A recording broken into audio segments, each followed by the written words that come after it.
JKR അക്കാഡമിയിലേക്ക് എല്ലാവർക്കും ഒരിക്കൽ കൂടി സ്വാഗതം. ആദ്യം തന്നെ റിക്വസ്റ്റ് ഉണ്ട്, നിങ്ങൾ ആദ്യമായിട്ടാണ് ചാനൽ കാണുന്നതെങ്കിലോ ഇതുവരെ സബ്സ്ക്രൈബ് ചെയ്തിട്ടില്ല എങ്കിലോ ഇന്ന് തന്നെ സബ്സ്ക്രൈബ് ചെയ്യുക. അതോടൊപ്പം തന്നെ ബെൽ ബട്ടൺ ക്ലിക്ക് ചെയ്താൽ മാത്രമേ ഞാൻ ക്ലാസ്സുകൾ അപ്പോൾ തന്നെ നിങ്ങൾക്ക് നോട്ടിഫിക്കേഷനിൽ ലഭ്യമാവുകയുള്ളൂ. 27/5/2025 നടന്ന പരീക്ഷയുടെ PSC പരീക്ഷയുടെ സ്പെഷ്യൽ ടോപ്പിക്സിലെ ചോദ്യങ്ങളാണ് ഇന്നത്തെ ക്ലാസ്സിൽ നമ്മൾ ഡിസ്കസ് ചെയ്യാൻ പോകുന്നത്. അപ്പോൾ നമുക്ക് ക്ലാസ്സിലേക്ക് കിടക്കുക. ആദ്യത്തെ ക്വസ്റ്റ്യൻ നോക്കാം. അതീവ സുരക്ഷാ ജയിലിൽ പാർപ്പിക്കേണ്ട തടവുകാർ. അതീവ സുരക്ഷാ ജയിലിൽ പാർപ്പിക്കേണ്ട തടവുകാർ: 1 ഭീകരവാദികൾ, 2 അപകടകാരികളായ തടവുകാർ, 3 തീവ്രവാദികൾ, 4 സിവിൽ തടവുകാർ. അതീവ സുരക്ഷാ ജയിലിൽ പാർപ്പിക്കേണ്ട തടവുകാർ ഈ താഴെ പറയുന്ന 4 എണ്ണത്തിനകത്ത് ഏതൊക്കെ ഉൾപ്പെടും എന്നാണ് ചോദിച്ചിട്ടുള്ളത്. Options A, B, C, D. ഏതാണ് ശരി ഉത്തരം? ഒന്ന് ആലോചിച്ച് നോക്കിയേ, ഏതാണ് ശരി ഉത്തരം? ഓപ്ഷൻ B ആണല്ലേ. ഒന്നാമത്തേതും രണ്ടാമത്തേതും മൂന്നാമത്തേതും. അതായത് അതീവ സുരക്ഷാ ജയിലിൽ പാർപ്പിക്കേണ്ട തടവുകാർ ആരൊക്കെയാണ്? ഭീകരവാദികള്, അപകടകാരികളായ തടവുകാര്, പിന്നെ ഏതാണ്? തീവ്രവാദികള്. ഇവര് 3 പേരെയുമാണ് അതീവ സുരക്ഷാ ജയിലിൽ പാർപ്പിക്കേണ്ട തടവുകാര്. ഓർത്തിരിക്കണം. അടുത്ത ക്വസ്റ്റ്യൻ. കേരള പ്രിസൺ ആക്ട് 2010 പ്രകാരം സംസ്ഥാന സർക്കാർ നൽകുന്ന പരോളുമായി ബന്ധപ്പെട്ട് താഴെ പറയുന്നവയിൽ ശരിയല്ലാത്തത് ഏതാണ്? 4 ഓപ്ഷൻസ് ആണ് താഴെ കൊടുത്തിട്ടുള്ളത് അല്ലേ. അതിൻ്റെ അകത്ത് ഈ കേരള പ്രിസൺ ആക്ട് 2010 പ്രകാരം സംസ്ഥാന സർക്കാർ നൽകുന്ന പരോളുമായി ബന്ധപ്പെട്ട് ശരിയല്ലാത്ത ഓപ്ഷൻ ഏതാണെന്ന് കണ്ടുപിടിക്കാനാണ് പറഞ്ഞിട്ടുള്ളത്. 4 ഓപ്ഷൻസ് ഉണ്ട്. ഏതാണ് ഇതിൻ്റെ അകത്ത് ശരിയല്ലാത്ത ഓപ്ഷൻസ്? കണ്ടുപിടിക്കുക. ഒന്ന് ആലോചിച്ച് നോക്കി, ഏതാണ് ശരി ഉത്തരവെന്ന്? ഏതാണ്? കണ്ടുപിടിച്ചോ? ഏതാണ്? ഓപ്ഷൻ B ആണല്ലേ. ഏതൊരു തടവുകാരനും പരോൾ ലഭിക്കും. അതാണ് ഈ കേരള പ്രിസൺ ആക്ട് 2010 പ്രകാരം സംസ്ഥാന സർക്കാർ നൽകുന്ന പരോളുമായി ബന്ധപ്പെട്ട് ശരിയല്ലാത്ത ഓപ്ഷൻ ഏതാണ്? ഓപ്ഷൻ B ആണ് ശരിയല്ലാത്തത്. ഏതൊരു തടവുകാരനും പരോൾ ലഭിക്കും എന്നുള്ളതാണ് ശരിയല്ലാത്തത്. അടുത്ത ക്വസ്റ്റ്യൻ. തടവുകാരെ പ്രത്യേകിച്ച് സെൻട്രൽ ജയിലിനകത്തെ സാഹചര്യങ്ങളുമായി പൊരുത്തപ്പെടുന്നതിനും വ്യക്തിപരവും കുടുംബപരവുമായ പ്രശ്നങ്ങൾ പരിഹരിക്കുന്നതിന് സഹായിക്കുന്നതിനും ഒരു കൗൺസിലറായി പ്രവർത്തിക്കേണ്ടത് ആരാണ്? തടവുകാരെ പ്രത്യേകിച്ച് സെൻട്രൽ ജയിലിനകത്തെ സാഹചര്യങ്ങളുമായി പൊരുത്തപ്പെടുന്നതിനും വ്യക്തിപരവും കുടുംബപരവുമായ പ്രശ്നങ്ങൾ പരിഹരിക്കുന്നതിന് സഹായിക്കുന്നതിനും ഒരു കൗൺസിലറായി പ്രവർത്തിക്കേണ്ടത് ആരാണ്? 4 ഓപ്ഷൻസ് ഉണ്ട്. ഏതാണ് ശരി ഉത്തരം? ഒന്ന് ആലോചിച്ച് നോക്കി, ഏതാണ് ശരി ഉത്തരം എന്ന്? ആരാണ് ഒരു കൗൺസിലറായി പ്രവർത്തിക്കേണ്ടത്? ഓപ്ഷൻ D ആണല്ലേ. വെൽഫെയർ ഓഫീസർ ആണ് ഒരു കൗൺസിലറായി പ്രവർത്തിക്കേണ്ടത്. അടുത്ത ക്വസ്റ്റ്യൻ. 2014 കേരള പ്രിസണുകളും സംശുദ്ധീകരണ സാന്മാർഗീകരണ സേവനങ്ങളും ചട്ടങ്ങൾ പ്രകാരം തടവുകാരെ അകാല വിടുതൽ ശുപാർശ ചെയ്യുന്ന സമിതിയിൽ അംഗം അല്ലാത്തത് ആരാണ്? 2014 കേരള പ്രിസണുകളും സംശുദ്ധീകരണ സാന്മാർഗീകരണ സേവനങ്ങളും ചട്ടങ്ങൾ പ്രകാരം തടവുകാരെ അകാല വിടുതൽ ശുപാർശ ചെയ്യുന്ന സമിതിയിൽ അല്ലാത്തത് ആരാണ്? 4 ഓപ്ഷൻസ് ഉണ്ട്. ഏതാണ് ശരി ഉത്തരം? ഒന്ന് ആലോചിച്ച് നോക്കി, ഏതാണ് ശരി ഉത്തരം? കണ്ടുപിടിച്ചോ? ഏതാണ്? ഓപ്ഷൻ B ആണല്ലേ. പോലീസ് DGP ആണ് ഇതില് അംഗമല്ലാത്തത്. ആരാണ്? Police DGP. അടുത്ത ക്വസ്റ്റ്യൻ. ചുവടെ നൽകിയിരിക്കുന്ന പ്രസ്താവനകളിൽ ശരിയായത് ഏവ എന്ന് തിരഞ്ഞെടുക്കുക. 3 പ്രസ്താവനകളാണ് താഴെ തന്നിട്ടുള്ളത് അല്ലേ. നമുക്ക് പ്രസ്താവനകൾ ആദ്യം നോക്കാം. 1. തുറന്ന ജയിലുകളിൽ വേതനം അന്തേവാസികളായുള്ള തടവുകാർക്ക് കൂടുതലാണ്. 2. തടവുകാർ ആർജിക്കുന്ന വേതനം മുഴുവനായും കുടുംബത്തിന് അയച്ചു കൊടുക്കാൻ കഴിയും. 3. അന്തേവാസികളായുള്ള തടവുകാർക്ക് സാധാരണ അവധിക്ക് പുറമെ തുറന്ന ജയിലുകളിൽ 15 ദിവസം കുടുംബ അവധിക്ക് അർഹത ഉണ്ടായിരിക്കുന്നതാണ്. അപ്പോൾ ഈ 3 പ്രസ്താവനകളിൽ ശരിയായത് ഏവ എന്നാണ് ചോദിച്ചിരിക്കുന്നത്. 4 ഓപ്ഷൻസ് ഉണ്ട് താഴെ. A, B, C, D നിങ്ങൾ കണ്ടിട്ടുണ്ടല്ലേ. ഈ 4 ഓപ്ഷൻ്റെ അകത്ത് ഏതാണ് ശരിയായിട്ടുള്ളത്? ഏതാണ്?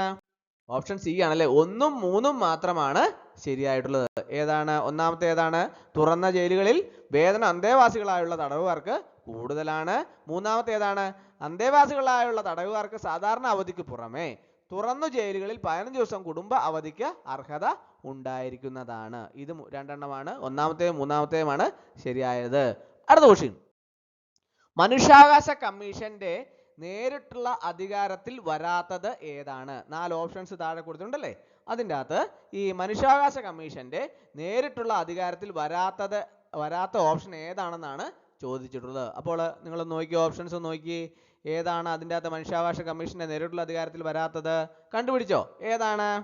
ഓപ്ഷൻ എ ആണല്ലേ. ഏതെങ്കിലും ആളെ അറസ്റ്റ് ചെയ്യുന്നതിന്, അതാണ് മനുഷ്യാവകാശ കമ്മീഷന്റെ അധികാരത്തിൽ വരാത്തത്. അടുത്ത ക്വസ്റ്റ്യൻ. സംസ്ഥാന മനുഷ്യാവകാശ കമ്മീഷൻ അംഗങ്ങളിൽ പെടാത്തത് ആരാണ്? 4 ഓപ്ഷൻസ് താഴെ കൊടുത്തിട്ടുണ്ട്. അതിൻ്റെ അകത്ത് ഈ സംസ്ഥാന മനുഷ്യാവകാശ കമ്മീഷൻ അംഗങ്ങളിൽ പെടാത്തത് ആരാണ് എന്നാണ് ചോദിച്ചിട്ടുള്ളത്. ഏതാണ് ശരി ഉത്തരം എന്ന് ആലോചിച്ച് നോക്കി. ഏതാണ്? കണ്ടുപിടിച്ചോ? ഏതാണ്? ഓപ്ഷൻ ഡി ആണല്ലേ. സുപ്രീം കോടതി ജഡ്ജി ആയിരുന്നതോ ആയ ഒരു വ്യക്തിയാണ് സംസ്ഥാന മനുഷ്യാവകാശ കമ്മീഷൻ അംഗങ്ങളിൽ പെടാത്തത്. അപ്പോൾ ഓപ്ഷൻ ഡി ആണ് കറക്റ്റ് ആൻസർ. അടുത്ത ക്വസ്റ്റ്യൻ. ആരോപിക്കപ്പെടുന്ന പ്രവൃത്തി ചെയ്ത തീയതി മുതൽ എത്ര കാലാവധി കഴിഞ്ഞ ശേഷം ഏതൊരു സംഗതിയിലും മനുഷ്യാവകാശ കമ്മീഷൻ അന്വേഷണ വിചാരണ നടത്തുവാൻ പാടുള്ളതല്ല? ആരോപിക്കപ്പെടുന്ന പ്രവൃത്തി ചെയ്ത തീയതി മുതൽ എത്ര കാലാവധി കഴിഞ്ഞ ശേഷം ഏതൊരു സംഗതിയിലും മനുഷ്യാവകാശ കമ്മീഷൻ അന്വേഷണ വിചാരണ നടത്തുവാൻ പാടുള്ളതല്ല? 4 ഓപ്ഷൻസ് താഴെയുണ്ട്. ഏതാണ് ശരി ഉത്തരം? ഒന്ന് ആലോചിച്ച് നോക്കി. ഏതാണ് ശരി ഉത്തരം? ഓപ്ഷൻ സി ആണ് കറക്റ്റ് ആൻസർ അല്ലേ. 1 വർഷം. ആരോപിക്കപ്പെടുന്ന പ്രവൃത്തി ചെയ്ത തീയതി മുതൽ എത്ര കാലാവധി കഴിഞ്ഞ ശേഷം ഏതൊരു സംഗതിയിലും മനുഷ്യാവകാശ കമ്മീഷൻ അന്വേഷണ വിചാരണ നടത്താൻ പാടുള്ളതല്ല? ഏതാണ്? 1 വർഷം. ഓപ്ഷൻ സി ആണ് കറക്റ്റ് ആൻസർ. അടുത്ത ക്വസ്റ്റ്യൻ. മനുഷ്യാവകാശ കമ്മീഷന്റെ കാര്യക്ഷമമായ നിർവഹണത്തിന് ഏതു റാങ്കിൽ കുറയാത്ത പോലീസ് ഓഫീസറെയാണ് സെക്ഷൻ 21 പ്രകാരം നിയോഗിക്കേണ്ടത്? മനുഷ്യാവകാശ കമ്മീഷന്റെ കാര്യക്ഷമമായ നിർവഹണത്തിന് ഏത് റാങ്കിൽ കുറയാത്ത പോലീസ് ഓഫീസറെയാണ് സെക്ഷൻ 27 പ്രകാരം നിയോഗിക്കേണ്ടത്? Option A, B, C, D. ഏതാണ് ശരി ഉത്തരം? ഓപ്ഷൻ ഡി ആണല്ലേ. IG റാങ്കിൽ കുറയാത്ത പോലീസ് ഓഫീസറെയാണ് സെക്ഷൻ 27 പ്രകാരം നിയോഗിക്കേണ്ടത്. അടുത്ത ക്വസ്റ്റ്യൻ. സംസ്ഥാന മനുഷ്യാവകാശ കമ്മീഷന്റെ ചെയർപേഴ്സന്റെയും അംഗങ്ങളുടെയും നിയമനം ഗവർണർ നടത്തുന്നതിന് ശുപാർശ ചെയ്യേണ്ടുന്ന കമ്മിറ്റിയിൽ അംഗമല്ലാത്ത വ്യക്തി ചുവടെ പറയുന്നതിൽ ആരാണ്? 4 ഓപ്ഷൻസ് താഴെ കൊടുത്തിട്ടുണ്ടല്ലേ. അതിൻ്റെ അകത്ത് ഈ സംസ്ഥാന മനുഷ്യാവകാശ കമ്മീഷന്റെ ചെയർപേഴ്സന്റെയും അംഗങ്ങളുടെയും നിയമനം ഗവർണർ നടത്തുന്നതിന് ശുപാർശ ചെയ്യേണ്ട കമ്മിറ്റിയിൽ അംഗമല്ലാത്ത വ്യക്തി ഈ താഴെ പറയുന്നവയിൽ ആരാണെന്നാണ് ചോദിച്ചിട്ടുള്ളത്. ആരാണ്? ഒന്ന് ആലോചിച്ച് നോക്കി. ആരാണ്? നിയമമന്ത്രിയാണല്ലേ. ഈ ശുപാർശ ചെയ്യേണ്ട കമ്മിറ്റിയിൽ അംഗമല്ലാത്ത വ്യക്തി നിയമമന്ത്രിയാണ്. അടുത്ത ക്വസ്റ്റ്യൻ.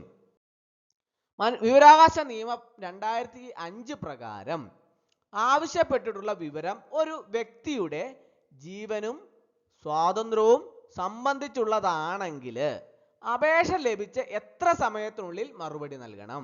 വിവരാവകാശ നിയമം 2005 പ്രകാരം ആവശ്യപ്പെട്ടിട്ടുള്ള വിവരം ഒരു വ്യക്തിയുടെ ജീവനും സ്വാതന്ത്ര്യവും സംബന്ധിച്ചുള്ളതാണെങ്കിൽ അപേക്ഷ ലഭിച്ച എത്ര സമയത്തിനുള്ളിൽ മറുപടി നൽകണം? 4 ഓപ്ഷൻസ് ഉണ്ട്. ഏതാണ് ശരി ഉത്തരം? ഓപ്ഷൻ സി ആണ്. 48 മണിക്കൂറിനുള്ളിൽ മറുപടി നൽകണം. അടുത്ത ക്വസ്റ്റ്യൻ. വിവരം ലഭിക്കാനുള്ള അവകാശം ഇന്ത്യൻ ഭരണഘടനയുടെ എത്രാമത്തെ അനുച്ഛേദം ഉറപ്പുവരുത്തുന്നു? വിവരം ലഭിക്കുവാനുള്ള അവകാശം ഇന്ത്യൻ ഭരണഘടനയുടെ എത്രാമത്തെ അനുച്ഛേദം ഉറപ്പുവരുത്തുന്നു? 4 ഓപ്ഷൻസ് താഴെയുണ്ട്. ഏതാണ് ശരി ഉത്തരം? ഒന്ന് ആലോചിച്ച് നോക്കി. ഏതാണ് ശരി ഉത്തരം എന്ന്? ഏതാണ്? വിവരം ലഭിക്കാനുള്ള അവകാശം ഇന്ത്യൻ ഭരണഘടനയുടെ എത്രാമത്തെ അനുച്ഛേദം ഉറപ്പുവരുത്തുന്നു? ഓപ്ഷൻ എ ആണല്ലേ. 19ാമത്തെ അനുച്ഛേദം ഉറപ്പുവരുത്തുന്നു. അടുത്ത ക്വസ്റ്റ്യൻ. വിവരാവകാശ നിയമം 2005 പ്രകാരം ഏതെങ്കിലും വിധത്തിൽ വിവരം നൽകുന്നത് തടസ്സപ്പെടുത്തുകയോ ചെയ്തിട്ടുള്ളപ്പോൾ 250 രൂപ വീതം ഓരോ ദിവസവും പിഴ ചുമത്തേണ്ടതും അത്തരത്തിലുള്ള പിഴ സംഖ്യ എത്ര രൂപയിൽ കവിയാൻ പാടില്ലാത്തതുമാകുന്നു? വിവരാവകാശ നിയമം 2005 പ്രകാരം ഏതെങ്കിലും വിധത്തിൽ വിവരം നൽകുന്നത് തടസ്സപ്പെടുത്തുകയോ ചെയ്തിട്ടുള്ളപ്പോൾ 250 വീതം ഓരോ ദിവസം പിഴ ചുമത്തേണ്ടതും അത്തരത്തിലുള്ള പിഴ സംഖ്യ എത്ര രൂപയിൽ കവിയാൻ പാടില്ലാത്തതുമാകുന്നു? Option A, B, C, D. ഏതാണ് ശരി ഉത്തരം? 25,000 രൂപയിൽ കവിയാൻ പാടില്ലാത്തതും ആകുന്നു. അടുത്ത ക്വസ്റ്റ്യൻ.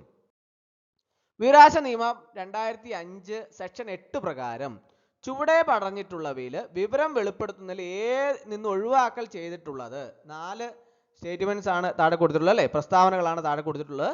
അതിൻ്റെ അകത്ത് ഈ വിവരാവകാശ നിയമം 2005 സെക്ഷൻ 8 പ്രകാരം ചുവടെ പറഞ്ഞിട്ടുള്ള പ്രസ്താവനകളിൽ വിവരം വെളിപ്പെടുത്തുന്നതിൽ നിന്ന് ഒഴിവാക്കൽ ചെയ്തിട്ടുള്ളത് ഏതാണെന്നാണ് ചോദിച്ചിട്ടുള്ളത്. ഒന്നാമത്തെ പ്രസ്താവന ഭാരതത്തിന്റെ പരമാധികാരത്തെയും അഖണ്ഡതയും സുരക്ഷിതത്വത്തെയും മറ്റും ഹാനികരമായി ബാധിക്കുന്നവ, 2 വിദേശ സർക്കാരിൽ നിന്ന് ലഭിച്ച രഹസ്യവിവരം, 3 അറസ്റ്റിനെയും പ്രോസിക്യൂഷന്റെ നടപടിക്രമത്തെയും തടസ്സപ്പെടുത്തുന്ന വിവരം, 4 മന്ത്രിസഭയുടെ തീരുമാനങ്ങളും അവയ്ക്കുള്ള കാരണങ്ങളും. ഇതിൽ ഏതാണ് ഒഴിവാക്കൽ ചെയ്തിട്ടുള്ളതെന്നാണ് ചോദിച്ചിട്ടുള്ളത്. ഒന്ന് option A, B, C, D, ഏതാണ് ശരി ഉത്തരം? ഒന്ന് ആലോചിച്ച് നോക്കി, ഏതാണ് ശരി ഉത്തരം? ഓപ്ഷൻ സി ആണല്ലേ. ഒന്നാമത്തേതും രണ്ടാമത്തേതും മൂന്നാമത്തേതുമാണ് ഒഴിവാക്കൽ ചെയ്തിട്ടുള്ളത്. അതായത് ഭാരതത്തിന്റെ പരമാധികാരത്തെ, അഖണ്ഡതയും സുരക്ഷിതത്വത്തെയും മറ്റും ഹാനികരമായി ബാധിക്കുന്നവ, 2 വിദേശ സർക്കാരിൽ നിന്നും ലഭിച്ച രഹസ്യവിവരം, 3 അറസ്റ്റിനെയും പ്രോസിക്യൂഷന്റെ നടപടിക്രമത്തെ തടസ്സപ്പെടുന്നവർ. ഇത് 3 എണ്ണമാണ് ഈ വിവരം വെളിപ്പെടുത്തലിൽ നിന്നും ഒഴിവാക്കൽ ചെയ്തിട്ടുള്ളത്. അടുത്ത ക്വസ്റ്റ്യൻ. മനോവിശ്ലേഷണ സിദ്ധാന്തത്തിൽ സിഗ്മണ്ട് ഫ്രോയിഡ് വ്യക്തിത്വത്തിന്റെ ഘടനാപര മാതൃക രൂപപ്പെടുത്തുന്നത് ഏതൊക്കെ ഘടകങ്ങൾ ഉൾച്ചേർത്താണ്? മനോവിശ്ലേഷണ സിദ്ധാന്തത്തിൽ സിഗ്മണ്ട് ഫ്രോയിഡ് വ്യക്തിത്വത്തിന്റെ ഘടനാപര മാതൃക രൂപപ്പെടുത്തുന്ന ഏതൊക്കെ ഘടകങ്ങൾ ഉൾച്ചേർത്താണ്? 4 ഓപ്ഷൻസ് ഉണ്ട്. ഏതാണ് ശരി ഉത്തരം? ഒന്ന് ആലോചിച്ച് നോക്കി, ഏതാണ് ശരി ഉത്തരം? കണ്ടുപിടിച്ചോ? ഏതാണ്? ഓപ്ഷൻ എ, സി ആണ് കറക്റ്റ് ആൻസർ അല്ലേ. ഇത്, ഈഗോ, സൂപ്പർ ഈഗോ, ഇതാണ് ഈ ഘടകങ്ങൾ ഉൾച്ചേർത്തതാണ്. അടുത്ത ക്വസ്റ്റ്യൻ. മാനസിക സമ്മർദ്ദം ലഘൂകരിക്കുന്നതിന് ഉപയോഗമാവുന്ന ആരോഗ്യകരമായ മനോസ്വാന്തന രീതി ഏത്? മാനസിക സമ്മർദ്ദം ലഘൂകരിക്കുന്നതിന് ഉപയുക്തമാവുന്ന ആരോഗ്യകരമായ മനോസ്വാന്തന രീതി ഏത്? 4 ഓപ്ഷൻസ് ഉണ്ട്. ഏതാണ് ശരി ഉത്തരം? ഏതാണ്? ഓപ്ഷൻ സി ആണല്ലേ. സമ്മർദ്ദത്തെ അതിജീവിക്കാൻ ശ്വസന വിശ്രാന്തി പ്രയോഗിക്കുന്നത്. സമ്മർദ്ദത്തെ അതിജീവിക്കാൻ ശ്വസന വിശ്രാന്തി പ്രയോഗിക്കുന്നത്. അടുത്ത ക്വസ്റ്റ്യൻ. എബ്രഹാം മാസ്ലോവിന്റെ ആവശ്യകതകളുടെ ശ്രേണി സിദ്ധാന്ത പ്രകാരം ഒരു വ്യക്തിയുടെ പരമാവധി ശേഷികൾ സ്വയം തിരിച്ചറിയുന്നത് ഏത് ഘട്ടത്തിലാണ്? എബ്രഹാം മാസ്ലോവിന്റെ ആവശ്യകതകളുടെ ശ്രേണി സിദ്ധാന്ത പ്രകാരം ഒരു വ്യക്തിയുടെ പരമാവധി ശേഷികൾ സ്വയം തിരിച്ചറിയുന്നത് ഏത് ഘട്ടത്തിലാണ്? 4 ഓപ്ഷൻസ് താഴെയുണ്ട്. ഏതാണ് ശരി ഉത്തരം? ഒന്ന് ആലോചിച്ച് നോക്കി, ഏതാണ് ശരി ഉത്തരം? ഓപ്ഷൻ സി ആണല്ലേ. ആത്മസാക്ഷാത്കാരം.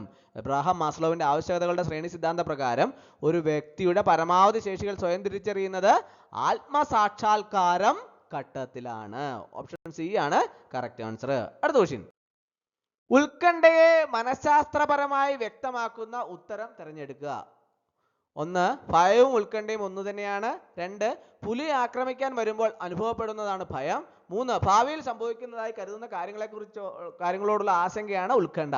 അപ്പോൾ ഉത്കണ്ഠയെ മനഃശാസ്ത്രപരമായി വ്യക്തമാക്കുന്ന ഉത്തരം ഈ 3 പ്രസ്താവനകളിൽ ഏതാണ്? Option A, B, C, D, ഏതാണ് ശരി ഉത്തരം? ഓപ്ഷൻ ബി ആണല്ലേ. രണ്ടാമത്തെയും മൂന്നാമത്തെയും മാത്രം ശരിയാണ്. അതായത് പുലി ആക്രമിക്കാൻ വരുമ്പോൾ അനുഭവപ്പെടുന്നതാണ് ഭയം. 3 ഭാവിയിൽ സംഭവിക്കുന്നതായി കരുതുന്ന കാര്യങ്ങളുള്ള ആശങ്കയാണ് ഉത്കണ്ഠ. അടുത്ത ക്വസ്റ്റ്യൻ. ഹൊവാർഡ് ഗാർഡനറിന്റെ ബഹുമുഖ ബുദ്ധി സിദ്ധാന്തത്തെ അടിസ്ഥാനമാക്കി ആന്തരിക വൈയക്തിക ബുദ്ധിയുമായി ബന്ധപ്പെട്ട വ്യക്തിഗത സ്വഭാവം ഏതാണ്? 4 ഓപ്ഷൻസ് താഴെ കൊടുത്തിട്ടുണ്ട്. അതിൻ്റെ അകത്ത് ഹൊവാർഡ് ഗാർഡനറിന്റെ ബഹുമുഖ ബുദ്ധി സിദ്ധാന്തത്തെ അടിസ്ഥാനമാക്കി ആന്തരിക വൈയക്തിക ബുദ്ധിയുമായി ബന്ധപ്പെട്ട വ്യക്തിഗത സ്വഭാവം ഏതാണ്? 4 ഓപ്ഷൻസ് താഴെയുണ്ട്. ഏതാണ് ശരി ഉത്തരം? ഓപ്ഷൻ ഡി ആണല്ലേ. സ്വയം ആഴത്തിൽ മനസ്സിലാക്കുന്നതിനും വിലയിരുത്തുന്നതിനും മെച്ചപ്പെടുത്തുന്നതിനുള്ള കഴിവ്. അപ്പോൾ ഇന്നത്തെ ക്ലാസ് എല്ലാവർക്കും ഇഷ്ടമായെന്ന് വിചാരിക്കുന്നു. ഒരിക്കൽ കൂടി നന്ദി നിർത്തട്ടെ. നന്ദി, നമസ്കാരം.